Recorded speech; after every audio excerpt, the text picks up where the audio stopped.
Everyone should have a syllabus. If you haven't picked up one already, there's a few more left in the back, a syllabus. And you should have this map. I put a copy in each one of the remaining syllabuses, but there's several that we've handed out earlier that does not have this map.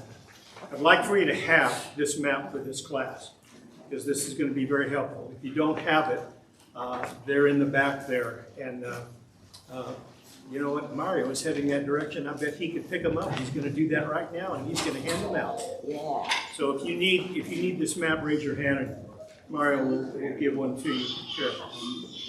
For those of you who were not here in our last class, the map is a description of the location where all of the judges rule.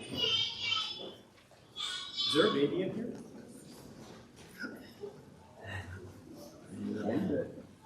On class.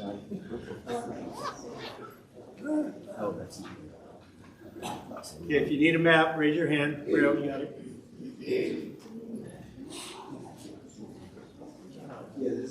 I always see one.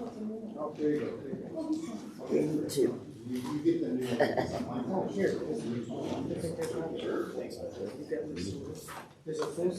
She does. No, it's not that. It's this. This is a new. This is an addendum that was added.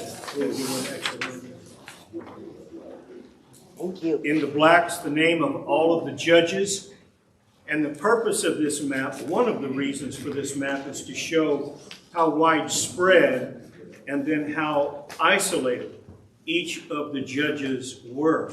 They did not judge the entire region of Israel during their tenure. It was located and it was isolated to just one little area. But as you see them, they covered all of Israel over those 410 years. We'll talk more about that here in just a minute as we start our class. We have a few more that are coming in. We'll let them say hello.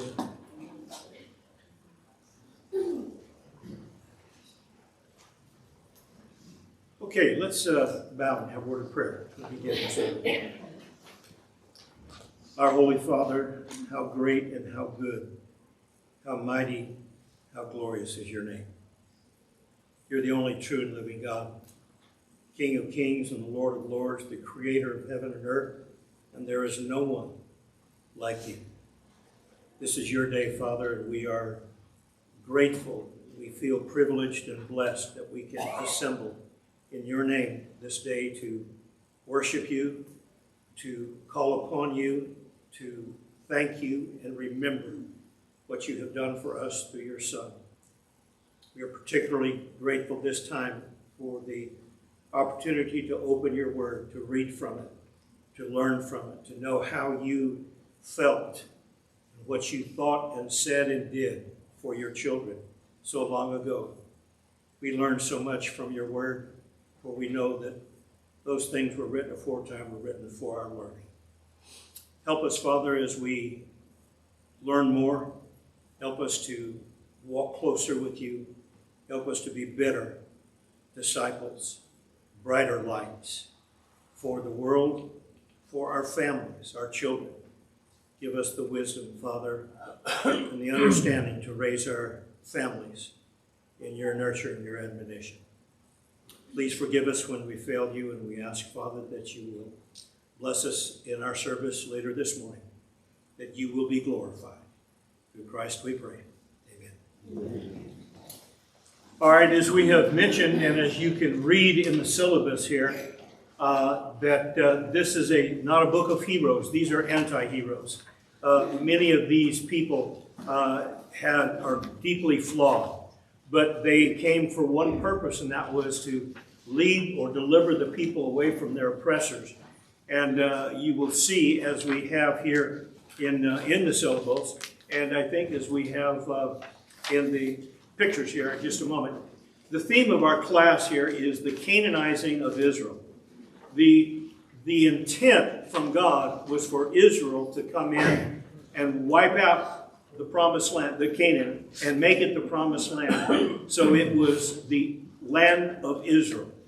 Unfortunately, Israel failed, and it continued to be the land of Canaan because the Israelites they adopted and converted to the Canaanite policies. We saw last Wednesday night how subtle that was at the very beginning when they did not kill the king Adon-Bezek, but they cut off his thumbs and big toes. We thought, how strange.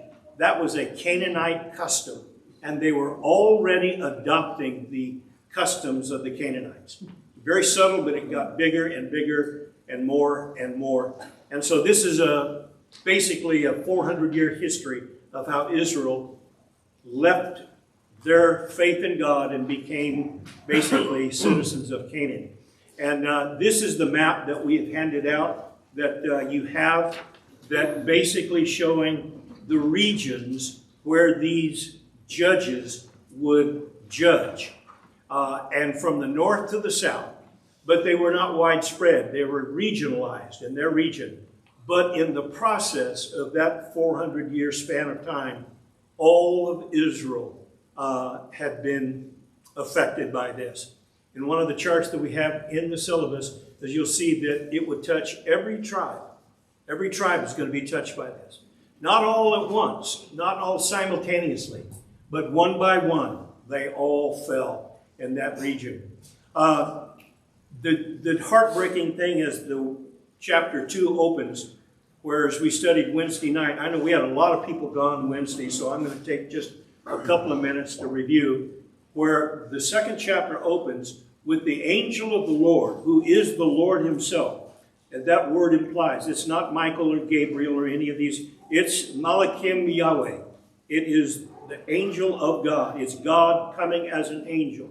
And he spoke to the people in first person. I did this, I did that. And it was in Bochim. And this is the place where the Lord met the people of Israel in chapter 2 in Bochim. And they named it Bochim, the place of weeping, because they realized how they had really deeply, profoundly failed God. And it would affect their families for generations. And then we begin here this morning in the latter part of the second chapter, where God is going to be showing, or the author here is going to be showing, the cycle. This will be repeated at least 6 times. Some think that there's a 7th in there. I'll show you when we get there. But Israel will serve the Lord. Then Israel will fall into idolatry. They are mesmerized. It is not that they are forced. They love the pagan customs. They're so attractive. They're so much fun. They're so exciting. And to be a part of it was to be a part of a culture that would be very prosperous for them. And so they fell into it and they became enslaved. They were oppressed by the various tribes there. They cried out to the Lord when they realized that they had failed miserably. And God would raise up a judge. And when he would raise up this judge, the word judge is soter. It meant savior or deliverer. And the nation of Israel in that region would be delivered. And once again, they would serve the Lord. Then they would start this cycle all over again. And that's what we have here in the second chapter of Judges, where we pick up this morning in verse 11. Here is where the cycle is going to be described and explained. Judges chapter 2 and verse 11. Then the children of Israel did evil in the sight of the Lord and served the Baals. This is how every cycle starts. And they forsook the Lord, God of their fathers, who had brought them out of the land of Egypt, and they followed other gods from among the gods of the people who were all around them. And they bowed down to them, and they provoked the Lord to anger. Now, one of the things that you might pick up in the middle of verse 12 here is that they had a large selection of gods to choose from. They may not choose all of them, but they picked a few of them. They picked the ones that they liked, the ones that were most attractive and would be the most prosperous to follow in their thinking. So verse 13, they forsook the Lord and served Baal and the Ashtoreths. Now, in your syllabus, look at the second page here. Or actually, look at the back page. I'm sorry, here. it says first cycle. I included the first 2 cycles in the syllabus, and when I'll give you additional 3rd, 4th, 5th, and 6th cycles as we get to it. But in this page that says first cycle of the rebellion, this is going to explain a little bit about what we're reading right now. We hear or have heard about Baal and Ashtoreth through the years when we've studied the Old Testament. Let's just get a definition on who these people, or pardon me, who these gods were. The word Baal means Lord, Master, or Husband. The principal deity worshipped in the ancient pagan world. The name was adopted and subdivided among various nations and given additional names like Baal Shemin, Baal Berith, Baal Gad, Baal Zebub, Baal Hermon, Baal Shalisha, etc. We'll see a lot of that in the Old Testament. Baal, and then it will be like a subsection of Baal. From Baal came a group of subordinate gods such as Moloch, Melchem, Melkart, and Chemosh. There are just a few that we read of. We'll read some of these in the book of Daniel. Now, Ashtaroth is a plural of Ashtoreth, and it's thought to come from the Assyrian goddess Ashur, or Ishtar, also worshipped by the Sidonians, Phoenicians, and Syrians. It started down in the Fertile Crescent, down in Mesopotamia, where Assyria was, and it made its way up to Syria, Sidon, and over on the coast of Phoenicia. And there's a variant spelling of Ashtoreth. It's the plural Asherah, though there is some debate among scholars whether this is the same deity. They had a whole catalog of all kinds of deities, but these would be the basic 2 that you would find here. Now, we're going to read about a little bit later the king of Mesopotamia, Cushan Rishathaim. Cushan, maybe he was a Cushite. Rishatha, wicked, evil, and Im, the suffix, meant double. He would oppress Israel for 8 years. His name means double evil, double wicked, double bad guy. We'll come back and talk about this here in just a minute here. But let's go back to the text here now. So this is just a basic guide. You can refer to this when we look at some of these passages. That'll give you a little more background material on it. So, verse 16. The Lord raised up judges who delivered them out of the hand of those who plundered them. Yet they would not listen to their judges, but they played the harlot with other gods. Now, what does that mean, play the harlot with other gods? If we don't understand that, let's make sure we do before we go any further. How would an Israelite play the harlot with other gods? It's very simple, because basically these were gods of fertility. And when God looked at Israel as his bride, Right. and these children. So when you go and worship another god, you are committing fornication. Correct. That is correct. Correct? Same thing, yeah.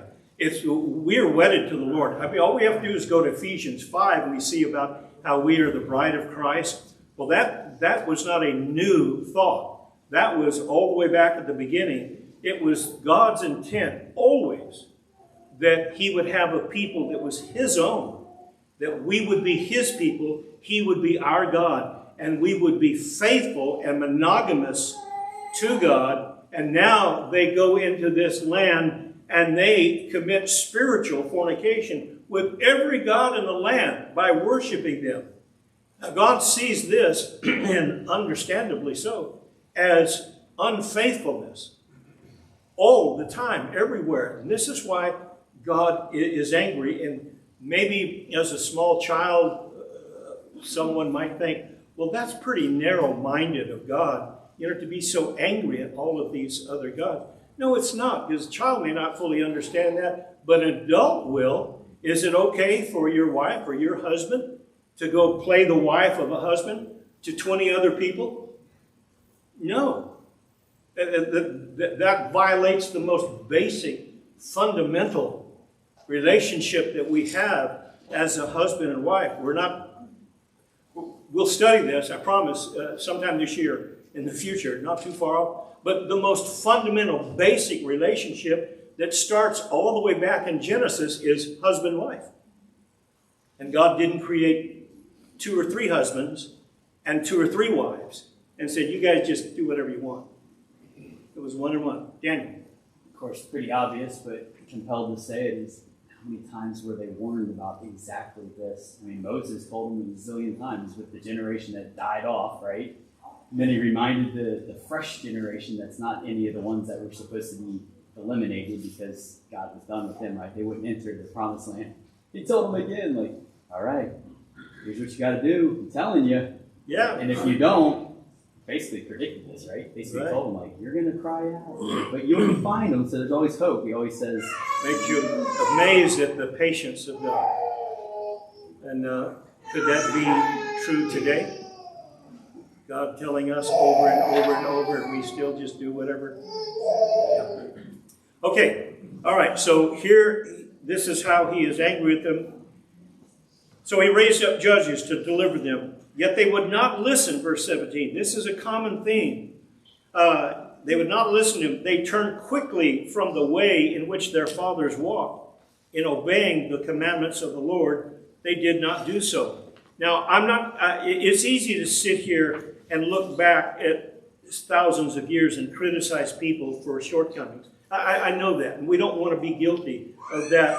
But something that is in keeping with the theme of what we're discussing here, notice in verse 17, they turned quickly from the way in which their fathers walked. What was the father's responsibility? To teach their children to stay in the same way. And this didn't skip several generations. At least it seems in this passage.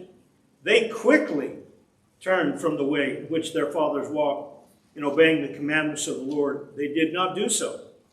And when the Lord raised up judges for them, the Lord was with the judge and delivered them out of the hand of their enemies all the days of the judge. For the Lord was moved to pity by their groanings because of those who oppressed them and harassed them. God is not without feelings. He sees and he knows it. This is of their own doing. They have no one to blame but themselves.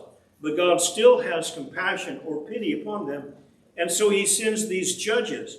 In verse 19, and it came to pass when the judge was dead.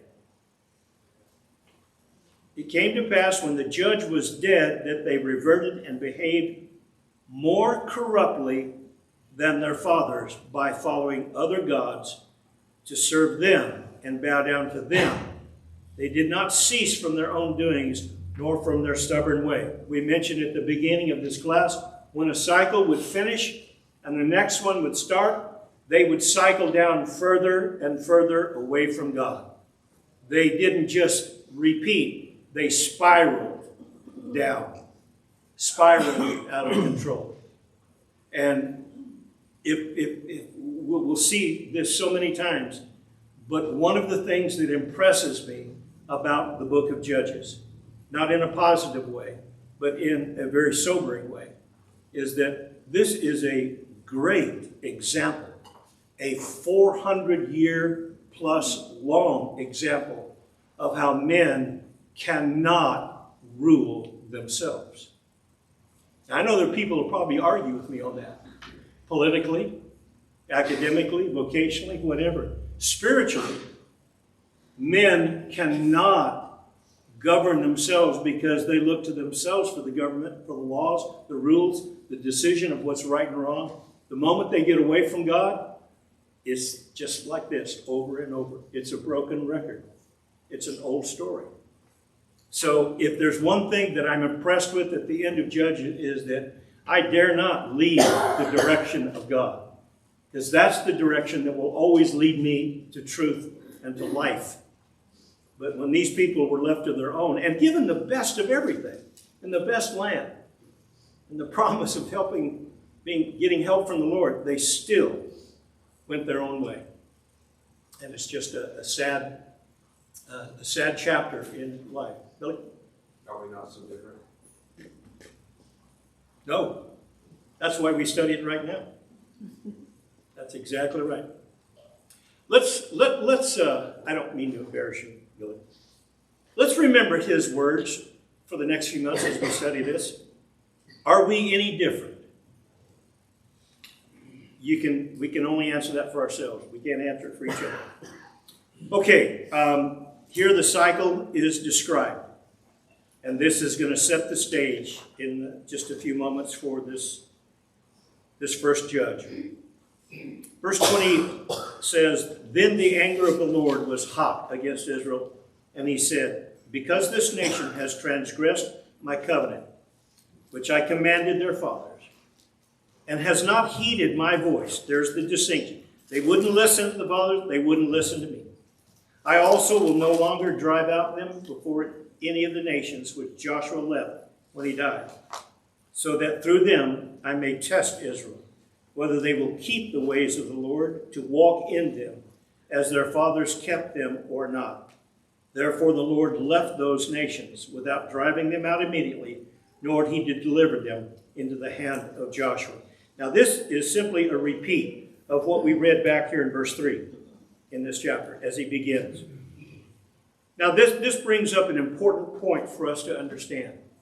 And we don't want to make the mistake of making wholesale judgments. Because within this 400-year plus period of time, who knows how many people still remain faithful to the Lord. It doesn't mean that everyone followed that, but the great majority of them did. But at the same time, we'll read stories of people who were faithful and stayed faithful, even in the face of all of the corruption, all of the idolatry, all of the godlessness. They still would remain faithful. Maybe they didn't have a voice to lead the people, but at least they had a voice to lead their family. And as we mentioned Wednesday night, that's the most important. We may not have a voice to influence very many people in this land. And if we don't, that's okay. It doesn't matter. What really does matter, bottom line, is do we have the voice to lead our family? Those are the people that we most want to lead to the Lord and keep them faithful. And that's what I would take away from this. Now, any question or comment as we finish the second chapter? Yeah, Barry? Just as it's important not to generalize that everyone was sinful and everyone fell away and no one kept it. The writer says that they kept it or they didn't keep it as their fathers. But that's a generalization too, because how many examples do we have of them leaving the Lord at different times from the beginning? I mean, just 40 or so years before that, they wouldn't go into the promised land when he told them to. So even though in general they were God's people, there were still pockets of sin and resistance, even when they were keeping God's word. Right. Look at let's come back to this map here again. You'll notice that wherever we start at the bottom, there's Othniel down here at the very bottom. This will be the first judge. That doesn't mean that there were issues up north where Shamgar was. There could have been, but they were isolated in where the Lord would send these judges. Here's some problems down here. They send Othniel. He judges in this area. Word could have gotten out and they come down to speak to Othniel, but they're focusing on this area right here. Then we'll come up here to Ehud. And we'll be all over the map for these next 400 years. So as each story of the judge, whatever episode that we're talking about, whoever the judge may be, we don't know everything that's going on elsewhere. There could be good, there could be bad, we don't know. But we're focusing here, and this is why I'm struck with the fact that each one of these judges eventually will cover all of Israel. That, as I said, we don't want to make wholesale judgments that everybody was good, everybody was bad. But there were pockets where they all were affected in one way or another. And I'll just repeat, because we have so many here this morning that weren't here Wednesday night. How do you describe the nation of Israel during this 410-year period of time?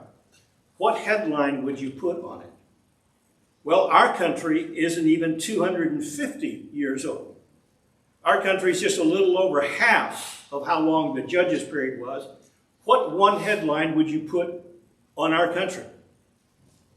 From 1776 to right now, if you could just pick one headline, you couldn't. Because there was so much change. So much change, not just physically, geographically, technologically, but so much change culturally. And we're seeing this now. As everyone has said, our great-grandparents would roll over in their grave if they saw how we were living today, for both good and bad, positive and negative.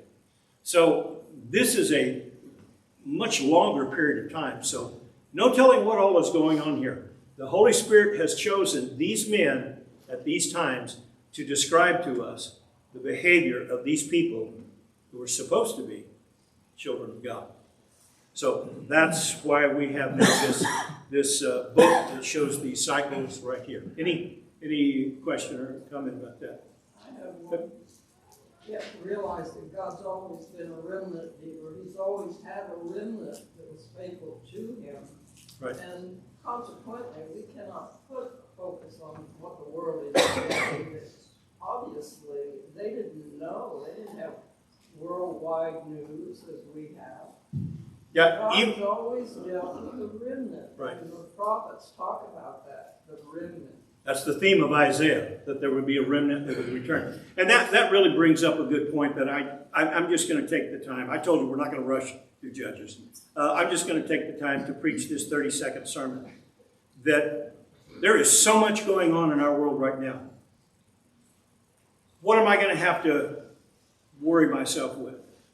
What am I going to have to devote my attention and time and energy to?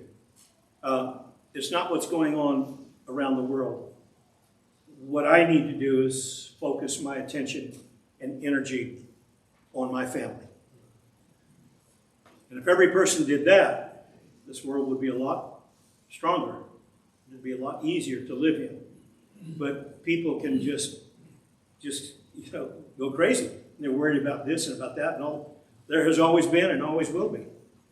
I mean, those of you who remember getting under your desks in 1956,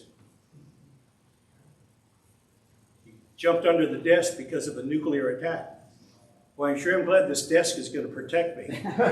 They drop up. Yeah. So, I don't know how we get off on that. Just one little side. Dewey and I, our very first trip to Russia, our interpreter was not a Christian yet. She invited us to her home. Her mother wanted to know who these Americans were. She invited her to her little Soviet apartment, that's what it is. And she's feeding us, and we're talking, and she just starts crying. She's just bawling. Uh-oh, we've done something wrong. And she said, no. She said, my mother is saying she never would have believed that she would ever have Americans in her house eating with her. And her mother was about my age. We were about the same, from the same period. And she said, our leaders told us to be afraid of you because you wanted to come over and take our land. I said, we didn't want your land. We were afraid of you. You were going to drop a bomb on us. And our leaders lied to us. Yeah, I think you're right. They're amazed at the fact that, that time that people were so scared, so frightened, and there was so much paranoia.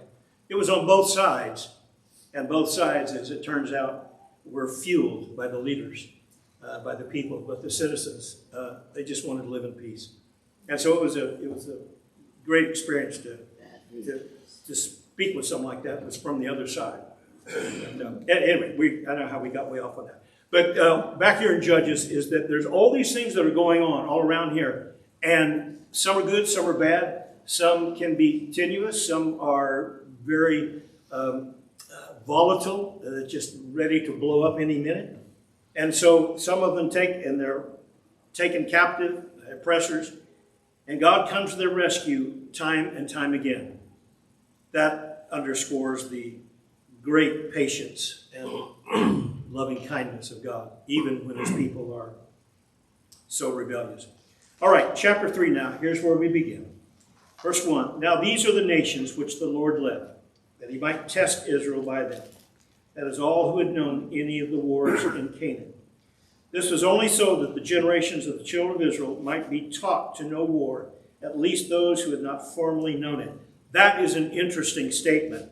It was there to teach them how to be people of war. They had not been people of war yet. They were coming out of Egypt, Egyptian bondage, and now as they were coming in to take the promised land, they were to be people of war. They were to take this land. Well, how did they take Jericho? Well, they just marched around it, blew their trumpets, and the city opened up to them. That was pretty easy. Now they got to go fight for the land. And God's going to leave these nations here for them to test them. And that, I believe, underscores what we said a moment ago about there were still people who were faithful. God was going to give them a chance here. But in verse 3, he said, namely, here are the nations, the 5 lords of the Philistines, all the Canaanites, the Sidonians, the Hivites, who dwelt in Mount Lebanon, from Mount Baal Hermon to the entrance of Hamath. And they were left, that he might test Israel by them, to know whether they would obey the commandments of the Lord, which he had commanded their fathers by the hand of Moses. Wait a minute. I thought they had already failed and he had given the sentence and now it was over. They closed the books on it. No. God is still giving these people chances to redeem themselves so that they could be tested to see how many of them will be faithful. Let's add one other caveat to this cycle that's in front of us here. When we get to this part down here where, everybody knows the dial of a watch, right? Okay. Everybody know where 10 o'clock is on this? Where Israel is delivered. Someone mentioned to me, yeah, young people maybe get that. We're at 1:30. What's that? We're digital watches. Here on this, what is it, chronograph? Is that how that's, or analog? Whatever they call it. Where Israel is delivered. That space between where Israel is delivered and, push the right button. Yeah. Where Israel is delivered right here, and up here at 12 o'clock at top, where Israel served the Lord. There are who knows how many faithful people. Now, they have just, get over here, not right-handed. They have just been tested right here when they've been enslaved. And that's this one over here, right there. You see where they've been enslaved down here around 4 o'clock. They've been tested at 4. They cry out at 6. God raises up a judge around 8 o'clock. And at 10, they're delivered. And from 10 to 12, who knows how many people in the region learned their lesson or remembered from the past and said, we made that mistake. Let's don't do that again. And they turned back to the Lord, served the Lord, and were faithful for who knows how many years. Maybe they taught their children. And that happened, and it did well. And that would go for, who knows, 10, 20, 30, 40 years. Then eventually we get down here at 2 o'clock. And they fall victim to idolatry again. And that's the cycle. But during this period of time right here, who knows how many faithful people were there. And I believe that's the point here when God would leave these nations to test his children, still giving his children an opportunity to repent. Learn from their mistakes, correct their mistakes, and be faithful to him. And then die in that process as faithful children of God. John? You used a word there that in my mind makes them seem as not as accountable. When you call them victims, they fall victim to idolatry again. Oh, did I say that? I'm sorry. They embraced idolatry again. Yeah, if I said victim, I didn't mean that. Right. Okay. Thank you for that. Yeah. They became victims of the enslaving, the bondage. That's where they were victims, but they weren't victims when they decided to sin against God. No, by no means. Yeah, thank you. We want to clear that up. Right, anything else? Okay, now we get down here, the last two verses. So, verse 5 and 6. So the children of Israel dwelt among the Canaanites, the Hittites, the Amorites, the Perizzites, Hivites, and the Jebusites. Here it comes. Oh, this just hurts me to read this. And they took their daughters to be their wives, and gave their daughters to their sons. What did they do? They served their gods. That is just an age-old dynamic from the ancient days to right now. You know, a young couple decides to get married. Well, which church are we going to go to? Well, I don't care. I don't know. We'll go to your church. We'll go to mine. I don't know. You know, what do we do? You know, God's not in the decision. It's what are you comfortable with? Well, I'm comfortable with this over here. Now, I'm going to use Billy's words here. How is this any different than today? They gave their daughters to be their wives, took their daughters for their sons, and served their gods. How is that any different today? Judges is relevant. Judges strikes home to 2024 and beyond. Okay, now we're going to start our first judge. Here's Othniel. We've read about him before already. So the children of Israel did evil in the sight of the Lord. Verse 7 of chapter 3. They forgot the Lord their God. How do you forget God? Well, somehow, some way, in being overwhelmed with a tsunami of paganism and all of the fun stuff and all of the attractive things about paganism, somehow just overwhelmed them and they forgot their God. And they served the Baals and the Ashtoreth. Therefore, the anger of the Lord was hot against Israel, and he sold them into the hand of Cushan Rishathaim. That's the definition we had in that first cycle that we just read in our syllabus. King of Mesopotamia. Double evil. And the children of Israel served Cushan Rishathaim 8 years. When the children of Israel cried out to the Lord raised up a deliverer for the children of Israel, who delivered them. Othniel, the son of Kenaz, Caleb's younger brother. This is Caleb's nephew, will be the first. Remember what we read about him back in the first chapter? When Caleb said, if anybody can take this city, Bezek, I'll give him my daughter to be a wife. And we thought at first, you know, how crude and how chauvinistic and how rough and how terrible. But he had a plan. He knew that whoever it was that would take the land would be a mighty man, and he would be a noble man.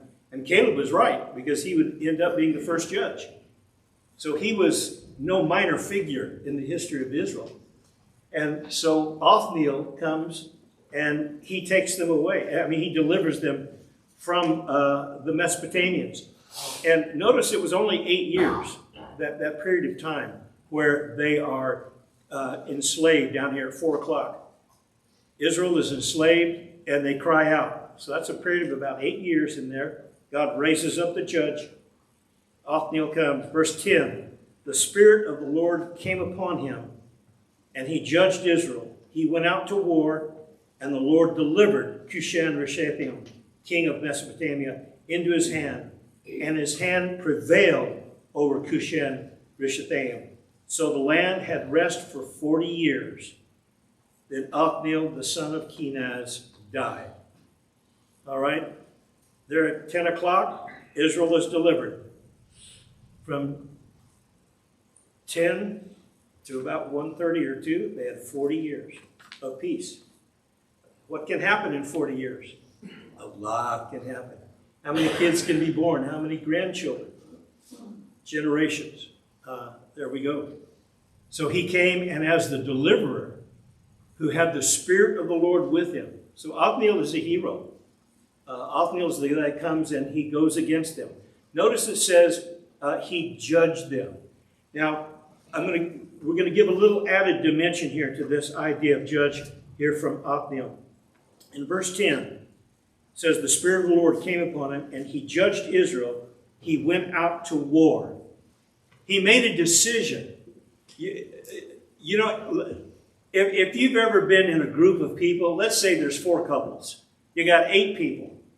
And it's a Friday night or Saturday or whatever, and we're all together there. Say, hey, let's go out to eat. Okay, where do you want to go? Okay, you've been in that group for 8 people. I don't know where you want. I don't care. Where do you want to go? I don't care. You know, someone has to step up and say, let's go here. You need someone to make a decision. And then when they do make a decision, the rest of them go, great, good. Because I didn't want to make the decision, because if I choose a place that nobody likes, you know, I don't want to be anyway. Someone has to stand up. Othniel is the man who stood up to judge Israel and said, we're going to go to war against these Mesopotamians, the king that is double evil. And they followed him and took care of him.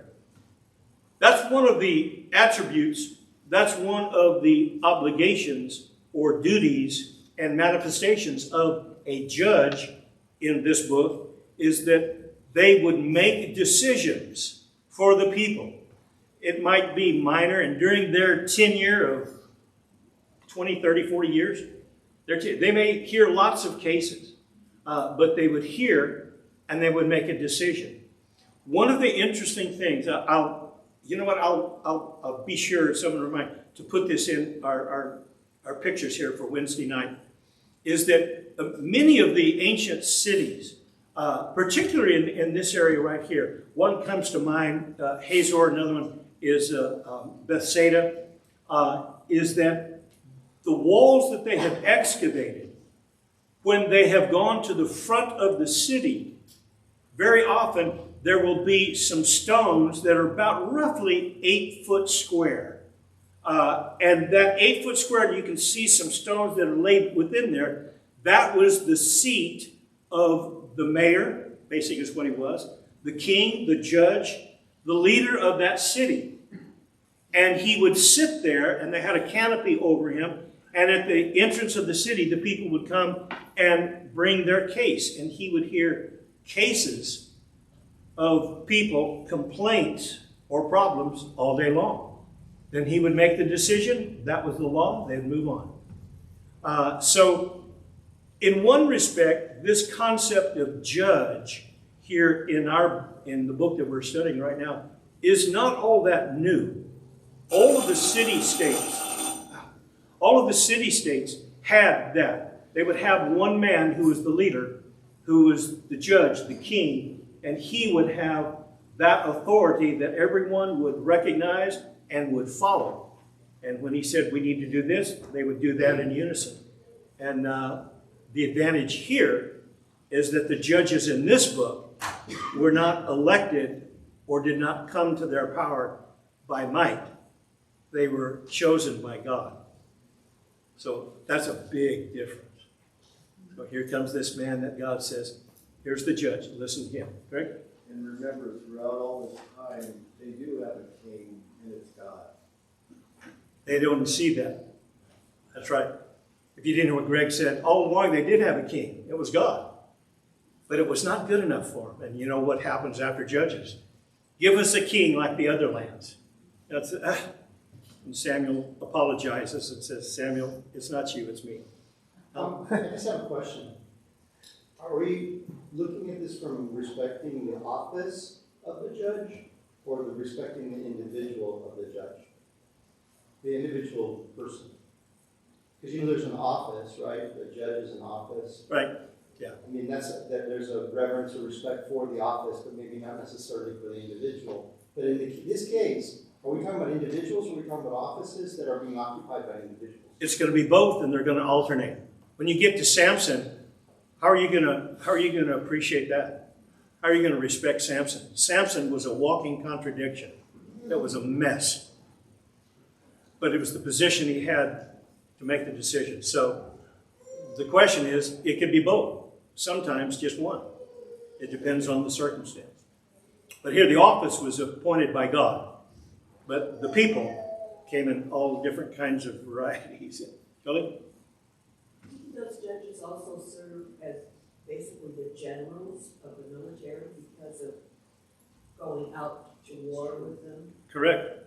They did. They would lead them. Deborah got Barak. That's right. That's what they would do. They make the decision, say, we're going to go to war. And so they're looking, all right, lead us. Take us there. And that's what happened here with Othniel. So they made the decisions for the people, the minor ones, but then the major ones, of course, to lead them out of the oppression, to lead them into safety. And that safety always went down the road of the Lord. You went right back to the Lord. Travel that road, takes you to God. Now we're saved. Now we can be delivered. But apart from that, they couldn't.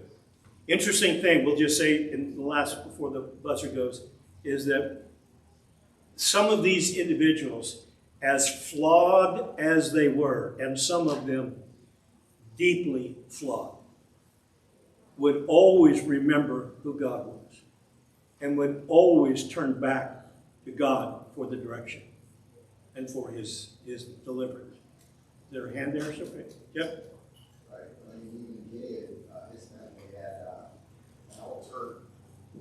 They had an altar in their yard as well. Yes. So, but, you know, like Greg was saying, serving the king, the Israelites, they were mistakenly thinking they could serve God, Yahweh, but also take part in these myths and customs and still remain faithful to God, but just like us, so prevalent, we're all fooled and say, oh, we can do both. Yeah. Yeah. Oh, honey, I want to introduce you to my girlfriend. She is so sweet. You guys will really get along well. You'll really love her. Yeah. How does that work? That's exactly what they do. Well, they didn't drive out those folks like they should have, you know, and the customs were so prevalent, and, you know, just throughout the whole, it was so universal, it was easy to succumb. Right. I mean, just like us today. Right. That is right. How are we any different today in so many respects? Okay, Wednesday night we're gonna follow Ehud. He's an interesting guy, and we'll see how that goes here. But to prepare for that, and if you need the syllabus, and they're all gone, let me know. We'll get some more printed with his maps here. Thank you. Good attention.